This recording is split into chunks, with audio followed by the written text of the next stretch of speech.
ini sangat berbahaya apabila di sana kemudian dijadikan tempat ibu kota yang baru.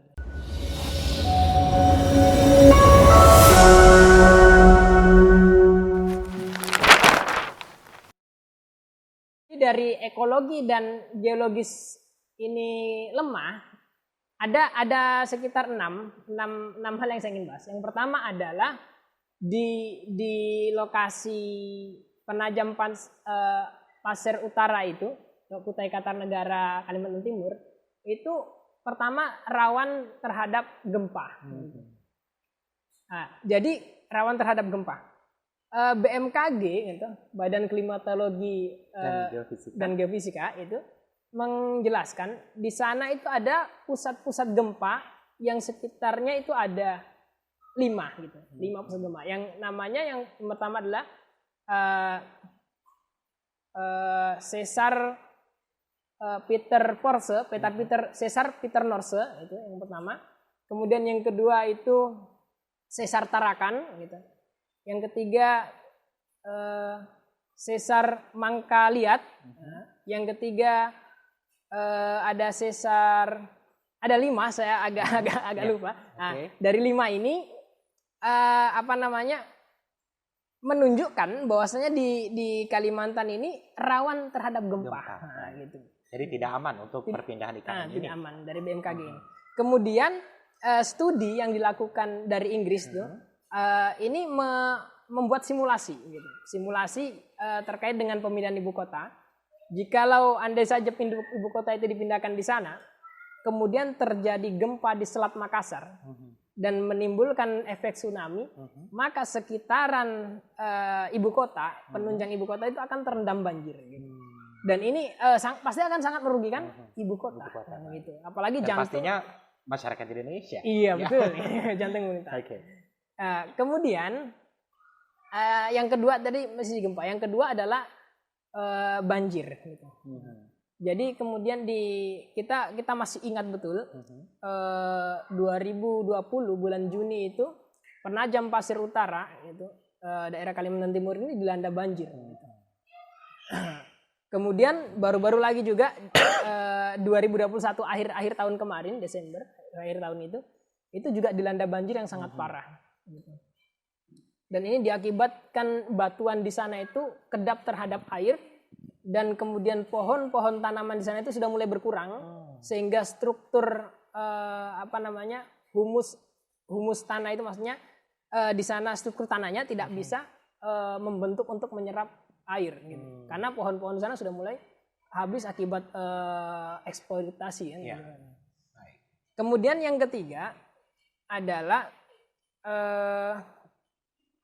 di sana itu lokasi tanahnya, jadi struktur tanahnya, struktur tanah. Yang ketiga struktur tanah itu ternyata para peneliti mengatakan di Kalimantan situ di penajam pasir utara itu struktur tanahnya banyak patahan gitu. Dan kemudian struktur tanahnya juga tegak miring. Jadi kalau struktur tanah yang banyak patahan, tegak miring itu sangat rawan ketika nanti dibangun dengan gedung-gedung tinggi kan gitu. Dan ini rawan retak kan gitu.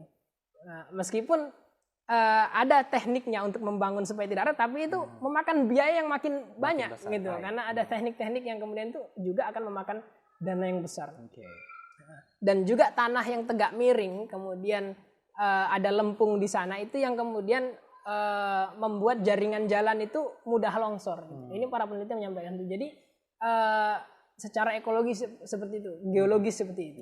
Kemudian yang keempat ya di sana. Yang keempat itu di sana banyak sekali lubang tambang. Gitu. Jadi tercatat ada 94 lubang tambang. Yang ini yang kemudian data dari Walhi, Wahana Lingkungan Hidup. Ya. Ada 94 lubang tambang yang ada di sekitaran lokasi ibu kota itu. Nah, kita ketahui bahwasannya dalam Undang-Undang Minerba itu kan lubang tambang itu sebenarnya harus ditutup, direklamasi oleh yang pegang konsesi tadi, izin usaha pertambangan, izin usaha pertambangan khusus. Nah, namun karena dalam hal ini yang punya konsesi tadi itu tanahnya mau dipakai untuk ibu kota, otomatis mereka akan mendapatkan kompensasi.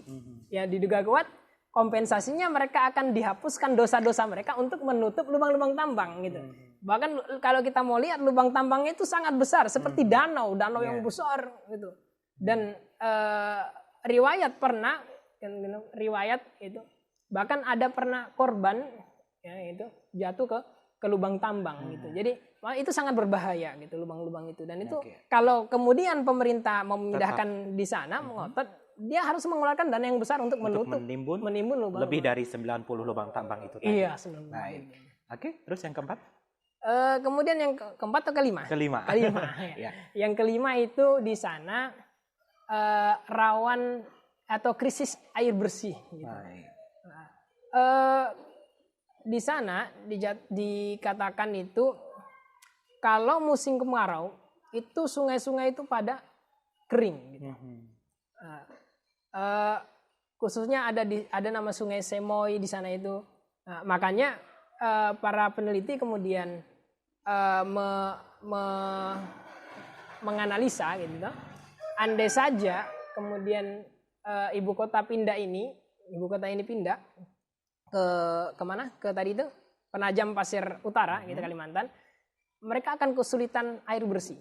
Kalaupun mereka mau mengambil air bersih itu ada di sana tapi di daerah Sungai Mahakam. Dan jaraknya Sungai Mahakam dari calon ibu kota baru itu sekitar 50 sampai 60 km. Dan kalau kita mau tarik pipa ke sana gitu, itu luar biasa memakan biaya yang sangat besar. Dan ini proyek yang luar biasa. Yang terakhir yang keenam, di sana itu ternyata rawan terjadi kebakaran. Kenapa dikatakan begitu? Karena di sana lapisan-lapisan batu bara, di sana kan tempat tambang batu bara ya. Lapisan-lapisan batu bara itu sangat banyak di sana.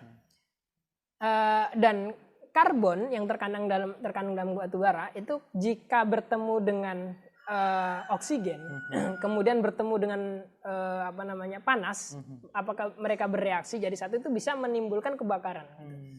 Dan dampak dari kebakaran itu bisa mengeluarkan karbon dioksida dan karbon monoksida dan uap airnya ini berbahaya. Gitu.